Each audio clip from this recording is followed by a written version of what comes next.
திருவண்ணாமலையில் சிறப்புமிக்க வழிபாடாக சொல்லக்கூடியது பௌர்ணமி நாளில் மலையை சுற்றி வந்து வழிபடக்கூடிய கிரிவல வழிபாடு தாங்க. பௌர்ணமி தேதி இருக்கக்கூடிய நாளில் கிரிவலம் வருவதற்கு என்ன குறிப்பிடக்கூடிய நேரத்துக்குள்ளே நம்ம கிரிவல வழிபாட்டை செஞ்சுட்டோம் அப்படின்னா அதற்கான முழு பலனும் நமக்கு முழுமையாக கிடைக்கும் அப்படின்னும் சொல்லப்படுது. அந்த வகையில் தைப்பூச நாளில் திருவண்ணாமலையில் பௌர்ணமி கிரிவலம் செல்வதற்கான ஏற்ற நேரம் என்ன, அதனால் கிடைக்கக்கூடிய பலன்கள் என்ன என்பதை பற்றி தான் இந்த பதிவில் நம்ம விரிவாக பார்க்க போகிறோம். வீடியோவை ஸ்கிப் பண்ணாமல் முழுசாக பாருங்கள். நம்ம சேனலை இப்போ தான் ஃபர்ஸ்ட் டைம் பார்த்துட்டு இருக்கிறீங்க அப்படின்னா நம்ம சேனலை சப்ஸ்கிரைப் பண்ணலன்னா சப்ஸ்கிரைப் பண்ணிக்கோங்க. கூடவே இருக்கிற பெல் ஐக்கானையும் ப்ரெஸ் பண்ணிக்கோங்க. வீட்டில் எப்பயுமே சண்டையும் சச்சரவுமாக இருக்குதா? உங்களுக்கு ஒரு விதமான மன அழுத்தமாகவே இருக்குதா? திருமண வரன் நிச்சயம் கைகூடுற மாதிரி வந்து தள்ளி கொண்டே போய்கொண்டே இருக்குதா? நீங்கள் சுய ஜாதகத்தை பார்க்க விரும்புகிறீங்களா? இந்த வீடியோவுக்கு கீழே டிஸ்கிரிப்ஷனில் வராகி அம்மன் ஜோதிட நிலையத்தோட தொலைபேசி எண் கொடுத்துருக்கிறேன். இந்த எண்ணுக்கு தொடர்பு கொண்டு முன்பதிவு செய்து கொண்டு உங்களுடைய பிரச்சனைகளுக்கு தீர்வு கிடைக்குங்க. வாங்க வீடியோக்குள்ளே போகலாம். உங்களுக்கு சிவபெருமான் பிடிக்கும் அப்படின்னா ஓம் நமச்சிவாயா என்ற வாசகத்தை மறக்காமல் கமெண்ட் பாக்ஸில் 3 முறை பதிவிடுங்க. நினைத்தாலே முத்தியை தரக்கூடிய முத்தித்தலங்கள்லாம் முதன்மையான தலமாக இருக்கக்கூடியது திருவண்ணாமலை திருத்தலமாகுங்க. பஞ்சபூத தலங்களில் அக்னித்தலமாகவும் விளங்கக்கூடிய திருவண்ணாமலையில் சிவபெருமானே மலையாக வீற்றிருந்து அருள் புரிவதாக ஐதீகமாக சொல்லப்பட்டு வருதுங்க. அதனால தான் இங்கு மலையை வலம் வந்து வழிபடக்கூடிய கிரிவல வழிபடக்கூடிய வழிபாடாகவும் சொல்லப்படுது. அது மட்டும் இல்லாமல் திருவண்ணாமலையை வலம் வந்து வழிபடுவது கைலாய மலையை வலம் வந்து வழிபடுவதற்கு சமமாக சொல்லப்படுதுங்க. அதனால தான் இதை ஆன்மீக பூமி அப்படின்னு அழைக்கிறாங்க. அது மட்டும் இல்லாமல் சித்தர்கள் வாழக்கூடிய பூமி அப்படின்னு அழைக்கிறாங்க. உலகமே போற்றி துதிக்கக்கூடியது திருவண்ணாமலை திருத்தலமாகுங்க. மேலுமே பார்த்தீங்கன்னா சூரிய பகவான் வடக்கு நோக்கி பயணிக்க தொடங்கக்கூடிய தை மாதம் தேவர்களுடைய விடியற்காலை பொழுதாக சொல்லப்படுது. அதனால தான் தை மாதத்தை உத்தராயண காலத்தின் தொடக்க மாதமாகவும் சொல்கிறாங்க. இந்த மாதத்தில் செய்யக்கூடிய வழிபாடுகள் விரதங்கள் போன்றவை ஒரு குறிப்பிட்ட தெய்வத்தினுடைய அருளை மட்டும் இல்லாமல் 30 முக்கோடி தேவர்களுடைய அருளையும் பரிபூரணமாக பெற்றுக் கொடுக்கும் அப்படின்னும் சொல்லப்படுது. அதனால தான் நம்முடைய வேண்டுதல்கள் சீக்கிரமாகவே நிறைவேறும் அப்படின்னும் சொல்லப்படுதுங்க. அதனால தான் தை மாதத்தில் வரக்கூடிய ஒவ்வொரு விரத நாளும் ரொம்பவே முக்கியமான சிறப்பு வாய்ந்த நாளாக சொல்லப்பட்டிருக்குது. இந்த நாளில் நம்ம விரதம் இருந்தோம்னா அளவில்லாத பலன்கள் நம்முடைய வாழ்க்கையில் கிடைக்கும் அப்படின்னு சொல்லப்படுதுங்க. அதே போல் தை மாதத்தில் வரக்கூடிய பௌர்ணமி முருகப்பெருமானுக்குரிய தைப்பூச திருவிழாவாக கொண்டாடப்படுதுங்க. முருகப்பெருமானுக்குரிய இந்த வழிபாட்டு நாளில் நம்ம சிவபெருமானையும் அம்பிகையும் வழிபடுவது ரொம்பவே சிறப்பான பலன்களை பெற்றுக் கொடுக்குங்க. பொதுவாக பார்த்தீங்கன்னா பௌர்ணமி அப்படின்னு சொன்னாலே திருவண்ணாமலையில் செய்யக்கூடிய கிரிவல வழிபாடு சிறப்புக்குரியதாக சொல்லப்படுதுங்க. அதுலேயும் தை மாதத்தில் வரக்கூடிய பௌர்ணமியான தைப்பூச நாளில் திருவண்ணாமலையில் கிரிவலம் வந்து வழிபட்டோம்னா மிக பெரிய பலனை நம்முடைய வாழ்க்கையில் பெற முடியும் அப்படின்னும் சொல்லப்படுது. அந்த வகையில் இந்த வருஷம் தை மாத பௌர்ணமி பிப்ரவரி 1ஆம் தேதி அன்னைக்கு வர இருக்குதுங்க. அன்றைய நாளில் காலை 4:41 மணிக்கு தொடங்கி பிப்ரவரி 2ஆம் தேதி காலை 4:43 வரைக்கும் பௌர்ணமி திதியானது இருக்குது. இந்த நாளில் திருவண்ணாமலையில் பௌர்ணமி கிரிவலம் செல்வதற்கு ஏற்ற நல்ல நேரம் குறித்து அறிவிப்பை திருவண்ணாமலை அருணாச்சலேஸ்வரர் கோவில் சார்பில் வெளியிடப்பட்டிருக்குதுங்க. தைப்பூச நாளில் திருவண்ணாமலையில் கிரிவலம் செல்லக்கூடியவங்க தங்களுடைய கிரிவல வழிபாட்டை பிப்ரவரி 1ஆம் தேதி காலை 5:34 மணிக்கு தொடங்கி பிப்ரவரி 2ஆம் தேதி காலை 4:05 மணிக்குள்ளுக்கு முன்பாகவே நிறைவு செய்து கொள்ள வேணும் அப்படின்னும் சொல்லப்பட்டிருக்குது. இந்த நேரத்தில் நீங்கள் கிரிவலம் போனீங்க அப்படின்னா கிரிவலத்தினுடைய முழு பலனையும் உங்களால் பெற முடியுங்க. இந்த வருஷம் தைப்பூச நாளான தை மாத பௌர்ணமியும் ஞாயிற்றுக்கிழமை நாளில் வருதுங்க.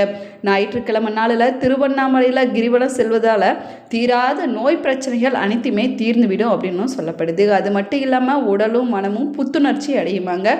புதிய தெம்பு கிடைக்கும் அப்படின்னு சொல்லப்படுது. அது மட்டும் இல்லாமல் சிவபெருமானுடைய அருளால் முத்தி பெறக்கூடிய வாய்ப்பானது நம்மளுக்கு கிடைக்குங்க. ஞாயிற்றுக்கிழமை என்பது சூரிய பகவானுக்குரிய நாள் அப்படிங்கிறதுனால இந்த நாளில் கிரிவலம் சென்றோம் அப்படின்னா நேர்மறையான ஆற்றல்களானது அதிகரிக்குங்க. உயர்ந்த பதவிகளானது நமக்கு கிடைக்கும் அப்படின்னும் சொல்லப்படுது. நம்முடைய வாழ்க்கையிலையும் சரி ஆன்மீகத்திலும் சரி உயர்ந்த நிலையை நம்மளால் அடைய முடியும் அப்படின்னு சொல்லப்படுதுங்க. இந்த நாளை தவற விடாமல் திருவண்ணாமலையில் கிரிவலம் சென்று வழிபட்டீங்க அப்படின்னா சிவபெருமான் அருளும் அந்த முருகப்பெருமானுடைய அருளும் உங்களுடைய வாழ்க்கையில் எப்பயுமே நிச்சயமாக இருக்குங்க.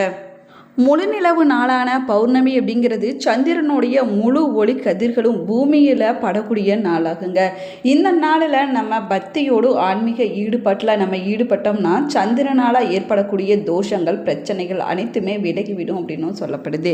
அதே போல் பௌர்ணமி நாளில் செய்யக்கூடிய வழிபாடுகள் பிரார்த்தனைகள் போன்றவை உடனடியாக பலன்களை கொடுக்கும் அப்படின்னும் சொல்லப்படுதுங்க. மிகவும் சக்தி வாய்ந்த வழிபாட்டு மற்றும் விரத முறைகளில் ஒன்றுதாங்க பௌர்ணமி வழிபாடாகும். பௌர்ணமி விரதமும் பௌர்ணமி வழிபாடு என்பது சிவபெருமானுக்கு மட்டுமில்லை, அம்மன், குலதெய்வம், சத்திய நாராயணர் போன்ற அனைத்து தெய்வங்களையும் வழிபடுவதற்குரியதாகும். அவர்களுடைய அருளை பெறுவதற்குரிய ஏற்ற நாளாகவும் சொல்லப்படுது. பௌர்ணமி வழிபாடு தீய சக்திகளை அழித்து செல்வ செழிப்பு, திருமண பாக்கியம், மாங்கல்ய பலம், மன அமைதி போன்றவற்றை தருவது மட்டும் இல்லாமல் பலவிதமான நோய்களை நீக்கி பலவிதமான நன்மைகளை தரக்கூடியதாகுங்க. அதுலேயும் குறிப்பாக பௌர்ணமி நாளில் விளக்கு பூஜை நம்ம செய்வதும் லலிதா சகஸ்ரநாமத்தை பாராயணம் செய்வது ரொம்பவே சிறப்பானதாகுங்க.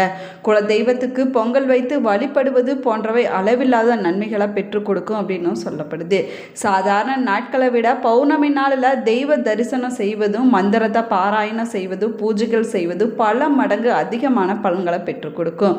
பௌர்ணமியில் பகல் முழுவதும் விரதம் இருந்து மாலை நேரத்தில் வழிபாடு செஞ்சு சந்திரனை தரிசித்த பிறகு நம்முடைய விரதத்தை நம்ம நிறைவு செய்து கொள்ளலாங்க. இதனால் தெய்வீக அருள் கிடைப்பது மட்டும் இல்லாமல் நம்ம நினைத்த காரியம் அனைத்துமே நிறைவேறும். சந்திரனுடைய அருளும் நமக்கு பரிபூர்ணமாக கிடைக்குங்க. அதே போல் பௌர்ணமி நாளில் திருவண்ணாமலை போன்ற ஆன்மீக சிறப்பு மிக்க மலைக்கோவில்களில் கிரிவலம் வந்து வழிபடுவதனால நம்முடைய அனைத்து விதமான பாவங்கள் கர்ம வினைகள் அனைத்துமே விலகிவிடுங்க. பௌர்ணமி நாளில் திருவண்ணாமலை கிரிவலம் செல்வது சாதாரண நாட்களில் செல்வதை விட 1000 மடங்கு அதிகப்படியான பலன்களை பெற்றுக் கொடுக்கும். வாழ்க்கைக்கு தேவையான அனைத்து நலன்களும் கிடைப்பது மட்டும் இல்லாமல் வாழ்க்கைக்கு பிறகு முத்தி நிலை கிடைக்கவும் செய்யுங்க. சிவபெருமானுடைய அருளும் சித்தர்களுடைய அருளும் நமக்கு பரிபூர்ணமாக கிடைக்கும்.